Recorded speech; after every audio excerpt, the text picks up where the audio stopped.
Hello friends, welcome to the new episode of my channel. আমি অরিত্র। এখন আমরা কথা বলছি কালকি 2898 এডিট সেকেন্ড ট্রেলার নিয়ে, যেটাকে রিলিজ ট্রেলার বলা হচ্ছে। ছবিটা রিলিজ করতে আর মাত্র এক সপ্তাহ বাকি আছে এবং মেকার্সরা দ্বিতীয় ট্রেলার নিয়ে এসেছে। তার কারণ হচ্ছে ফার্স্ট ট্রেলারটা দেখুন আমার পার্সোনালি পছন্দ হয়েছিল, কিন্তু সেই ছবি ট্রেলারটা কিন্তু ছবির জন্য যথেষ্ট বাজ ক্রিয়েট করতে পারেনি। এবং মেকার্সরা এই ওয়ার্ল্ডটা সম্পর্কে যে যে জিনিসগুলো আমাদের সামনে আনছে, দেখবেন ডিরেক্টরের বিভিন্ন ভিডিও ছাড়া হচ্ছে, সেই জিনিসপত্রগুলো কিন্তু অতটা লেভেলে ভাইরাল কিন্তু হয়নি। তো এখনো অবধি কিন্তু প্রমোশনাল কন্টেন্টগুলো সেই লেভেলে ওয়ার্ক করছে না।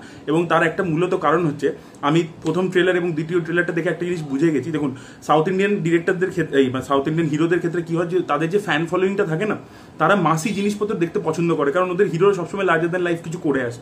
এবার নাগ অশ্বিনের যদি আপনারা ফিল্মোগ্রাফি দেখেন, সেটা আপনারা মাহানাটি দেখুন, ইয়াবাডে সুব্রমণিয়াম দেখুন, তো এই ছবিগুলো কিন্তু কোনোটাই মাসি ছবি কিন্তু নয়, সেগুলো খুবই ড্রামা ওরিয়েন্টেড ছবি। এবং এই ছবিটার মধ্যেও কিন্তু ইমোশনাল কোডটা থাকতে চলেছে। এটা দুটো ট্রেলার থেকে পুরোপুরি ক্লিয়ার হয়ে গেছে। সেকেন্ড ট্রেলারটা কিন্তু আরও বেশি ইমোশনের ওপর ফোকাস করছে। তারা কিন্তু যতই বড় ওয়ার্ল্ড বানিয়ে থাকুক, যতই সেটার মধ্যে স্কেল থাকুক, ল্যাভিশ ভিজুয়ালস থাকুক, তা সত্ত্বেও কিন্তু তারা ফোকাসটা করছে ইমোশনসগুলোর ওপরে। তাই জন্য দেখবেন এখানে এই যে ফার্স্ট ট্রেলারের এলিমেন্টসগুলোকে অ্যাকচুয়ালি রিপিট করা হয়েছে। এই ট্রেলারটা নতুন কিছু প্রোভাইড করছে না আমাদেরকে। ওই ট্রেলারেও আমরা দেখেছিলাম যে দীপিকা পাডুকোন প্রেগনেন্ট, এবং সবাই এক্সপেক্ট করছে যে তার গর্ভ থেকেই আর কি যে ভগবান দশম অবতারের জন্ম হবে। তো সেই জিনিসটা সবাই এক্সপেক্ট করছে। তো অমিতাভ বচ্চন তাকে বাঁচাচ্ছে। অন্যদিকে আমরা দেখতে পাচ্ছি প্রভাস একজন বাউন্টি হান্টার, সে একে ধরতে চাইছে এবং তাই জন্য অমিতাভ বচ্চনের সাথে তার টাসেল হবে। সেই সব জিনিসই কিন্তু আমরা আবার দেখতে পাচ্ছি, কিন্তু সেটা দেখাচ্ছে কি অন্য ভিজুয়ালসের সাথে দেখাচ্ছে। একই সেম জিনিসই দেখাচ্ছে, গল্পটার ব্যাপারে নতুন কিছু রিভিল করছে না, কিন্তু সেম জিনিসই দেখাচ্ছে কিন্তু উইথ অন্য ভিজুয়ালস। তাই জন্য দেখবেন এখানে অমিতাভ বচ্চনের সাথে প্রভাসের যে ফাইটটা, যেটা ফার্স্ট ট্রেলারে আমরা দেখেছিলাম, এখানে সেটাকে দেখানো হয়েছে, তার অন্য সিনস দেখানো হয়েছে। এবং তার সাথে যে প্রভাস যে একবার অমিতাভ বচ্চনের কাছে ডিফিটেড হয়ে যাবে এবং পরবর্তীকালে সে আবার বুজ্জির একটা মডিফাইড ভার্সন নিয়ে ফিরে আসবে, যেটা একদম ট্রেলারের লাস্ট শট, সেটাকে কিন্তু দেখানো হয়েছে আর কি।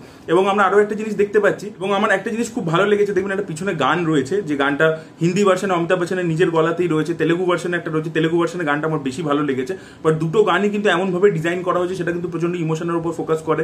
এবং সেখানে একটা জিনিস দেখবেন খুব সুন্দর করেছে, যে এই যে অমিতাভ বচ্চনের ক্যারেক্টারটা অশ্বত্থামা, আমরা প্রত্যেকে জানি মহাভারতে যখন সে অভিশাপটা পেয়েছিল কেন কৃষ্ণর কাছে, যে সে উত্তরার গর্ভের যে সন্তান পরীক্ষিত, তাকে মেরে ফেলেছিল, তাকেই আর কি ব্রহ্মাস্ত্র চার্জ করে মেরে ফেলেছিল।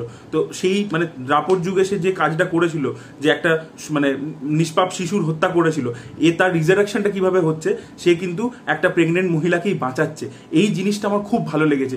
এটা কিন্তু দেখুন এই আর্কটা কিন্তু ট্রেলারের মধ্যেই ভিজিবল। এবং দেখবেন একটা এই যে উত্তরার পেটে যে ব্রহ্মাস্ত্র চালিয়েছিল, চার্জ করেছিল, সেটা কিন্তু একটা শর্ট কিন্তু রয়েছে এই ট্রেলারটার মধ্যে। সেটা কিন্তু আমার দারুণ লেগেছে। যেরকম বারান্দায় দাঁড়িয়ে আছে একজন মহিলা, তার পেটে এসে কিছু একটা লাগছে বাইরে থেকে, একটা আলোর মতো, সেটা কিন্তু অ্যাকচুয়ালি ব্রহ্মাস্ত্র চার্জের সিনটা।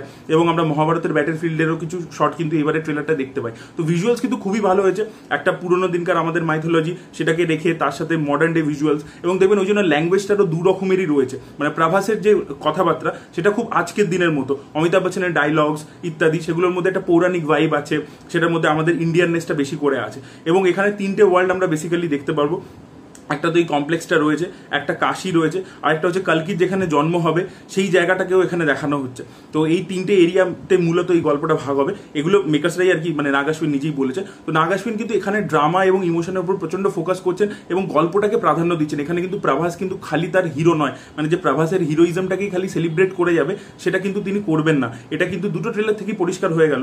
এবং এটা একদিক দিয়ে ভালো, আবার অন্য দিক দিয়ে খারাপও। ভালো কোন দিক দিয়ে, যে না উনি গল্পের উপর ফোকাস করছেন, এই ওয়ার্ল্ড বিল্ডিংটার উপর ফোকাস করছে। খারাপ কোন দিক দিয়ে, যে একটা হিরো, তার ফ্যান্সরা এক্সপেক্ট করছে যে আরো বেশি অ্যাকশন, আরো বেশি হিরোইজম, আরো বেশি সেই রকম পাঞ্চ লাইন ডায়লগস, কিন্তু সেগুলো কোথাও দেখানো হচ্ছে না। প্রভাসকে আমরা খুবই অল্প বিষয় বিস্তর জায়গায় কিন্তু দেখতে পাই ট্রেলারের মধ্যে অ্যাকচুয়ালি। তো এই ট্রেলারটাও কিন্তু সেই লেভেলে বাজটা জেনারেট করতে পারবে না বলেই আমার মনে হচ্ছে, কারণ সেরকম অ্যাকশন দেখানো হয়নি। অ্যাকশন রয়েছে, দেখিয়েছে, কিন্তু সেটা হিরো নিজে করছে সেরকম নয়, বা হিরোকে সেরকম মাক্সি ডায়লগস দেওয়া হয়নি। তাই জন্য আমার মনে হচ্ছে কোথাও কি বাজটা অতটা জেনারেট হবে না। বাট সিনেমাটা কিন্তু ভালো হতে পারে বলে আমার মনে হচ্ছে, কারণ এখানে এই যে ছোট একটা জিনিস আমি যেটা বললাম, একটা জিনিসই অবজার্ভ করছি, এরকম কত কিছু থাকতে চলেছে। তবে আমার যে গল্পটা মনে হচ্ছে, যে এখানে অমিতাভ বচ্চন দীপিকা, প্রথমে এক্সপেক্ট করা হবে যে দীপিকার যে সন্তান রয়েছে সেই আর কি কালকি, এবং অমিতাভ বচ্চন তাই জন্য তাকে সেভ করছে। এতদিন সে হয়তো একটা মন্দিরের মধ্যে লুকিয়েছিল। ঈশ্বরের যে মন্দির আছে দেরাদুনের দিকে, সেই মন্দির যেখানে শিবের মন্দির, যেখানে বলা হয় যে অশ্বত্থামা পুজো করতে আসে, তো সেই মন্দিরের মধ্যে আরো 2-3টে মন্দিরের থেকে ইন্সপিরেশন নিয়ে ওই মন্দিরটাকে বেসিক্যালি বানানো হয়েছে। এটা সিনেমাতে আমরা দেখতে পাচ্ছি। তো সেখানে অমিতাভ বচ্চনের ক্যারেক্টারটা হয়তো সেখানে রয়েছে, এবং তারপরে সে জানতে পারে যে দীপিকার সন্তান হচ্ছে, এবং সে তারপর রেবেলদের গ্রুপকে জয়েন করে, তাদের থেকে মানে সে তাদেরকে কন্টিনিউসলি প্রোটেক্ট করে দীপিকার ক্যারেক্টারটাকে। এবং প্রভাসের ক্যারেক্টারটা প্রথমে একদম সাধারণ একটা মানে লোক, যে বাউন্টি হান্টার, যে কমপ্লেক্সে যেতে যায়, তাই জন্য তার একটা 1 মিলিয়ন ইউনিটের দরকার, তাই জন্য সে দীপিকাকে ধরতে চাইছে। এবার অশ্বত্থামার সাথে প্রথমে তার একটা মানে ক্ল্যাশ হবে, যেটা হয়তো ইন্টারভেল পয়েন্ট হবে, এবং সেখানে হয়তো প্রভাসের ক্যারেক্টারটা হেরে যাবে।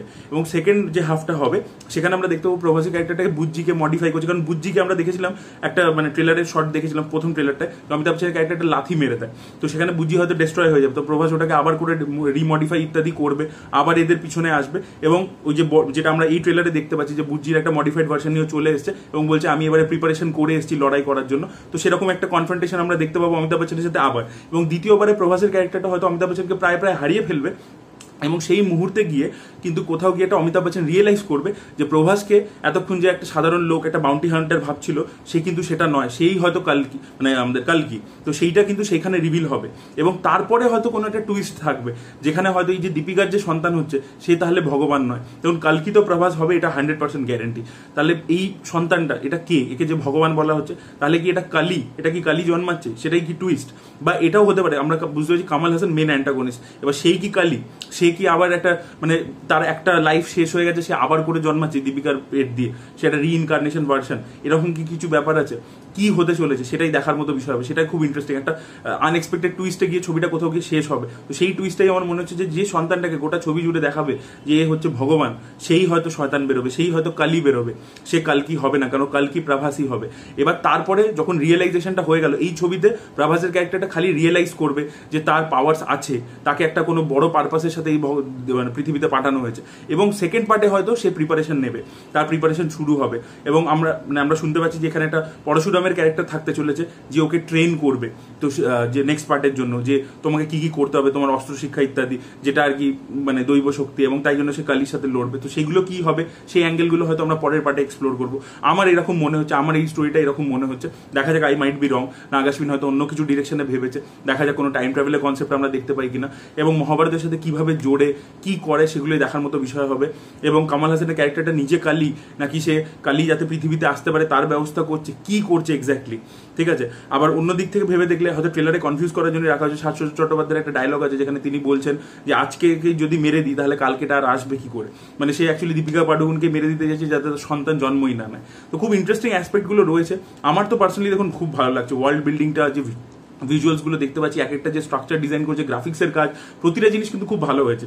কিন্তু যে জিনিসটা অ্যাবসেন্ট সেটা হচ্ছে সেরকম মাসি ডায়লগস, সেরকম পাঞ্চ লাইন, সেরকম অ্যাকশন, সেইটা কিন্তু অতটা ফোকাস করা হচ্ছে না, যেটা ছবিটার বাজটা জেনারেট করতে পারে। কারণ আমি আপনাদেরকে একটা কথা বলছি, এই যে ধরনের এই যে পোস্ট অ্যাপোক্যালিপটিক একটা ওয়ার্ল্ড, এই যে সায়েন্স ফিকশন, এই যে ব্লেড রানারের মতো, এই যে ডিউনের মতো একটা ওয়ার্ল্ড, এটা হয়তো আমরা আরবান অডিয়েন্স যারা হলিউডের কন্টেন্ট দেখেছি তাদের জন্য খুবই ফ্রেন্ডলি, কিন্তু এখনো কিন্তু আমাদের বুঝতে হবে ইন্ডিয়াতে কিন্তু প্রচুর লোক আছে, এবং স্পেশালি সাউথ ইন্ডিয়ান মার্কেটে সেখানে কিন্তু সিঙ্গেল স্ক্রিনের উপর প্রচন্ড ডিপেন্ডেন্ট, মানে গ্রাম, মফস্বল, সেই সব জায়গা, তারা কিন্তু সেই জনরাগুলো জানে না।